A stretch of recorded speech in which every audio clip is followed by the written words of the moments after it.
Greetings, my friend. Welcome back to the Red Delta Project YouTube channel, where we're making the whole world stronger with the power of Grind-Style Calisthenics.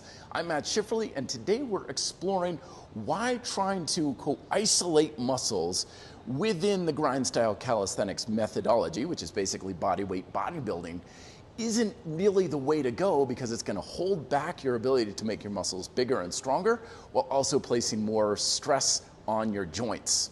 So as my little saying always goes, integrate, don't isolate.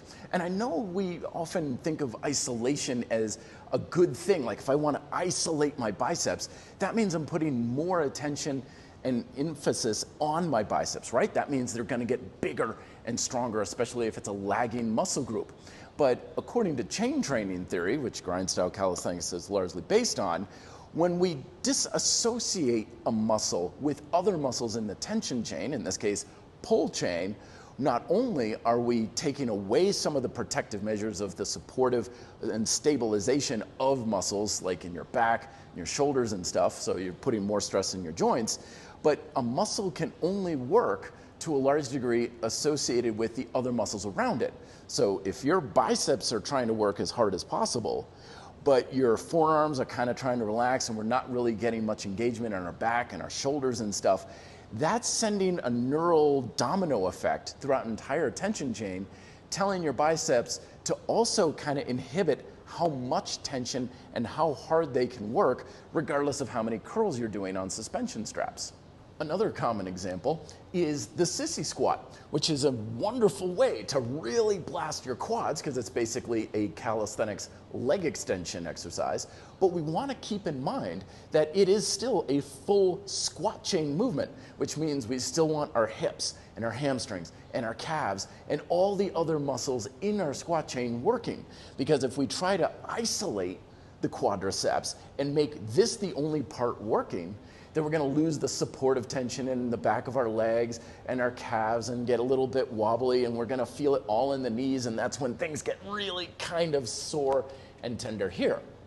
But if instead I start off my Sissy Squat and I fully engage my glutes, my hamstrings, very, very tense. It doesn't have to be maximum tension, but you want to engage it to a good amount. Calves are on everything, and now my quads.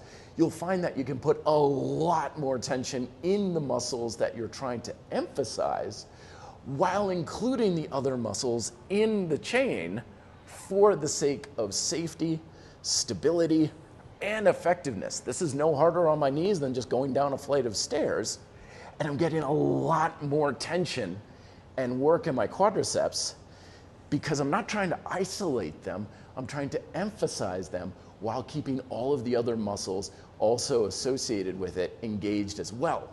Because single joint exercises do play a very valuable role in developing our physique, and tools like suspension straps give us essentially a gym in our pocket that gives us access to all the classic bodybuilding movements: chest flies, hamstring curls, bicep curls, all these things that we use to kind of shore up weak links and muscles that are kind of stubborn to grow with big compound movements. We can do that on rings and suspension straps, but do make sure that you're creating the emphasis in those muscles rather than an isolation, because the more you can integrate rather than isolate, the safer you're going to be, the more effective it's going to be, and it's also going to be a heck of a lot more satisfying. If you want to learn more about these methodologies, check out the links down below, as well as just reddeltaproject.com.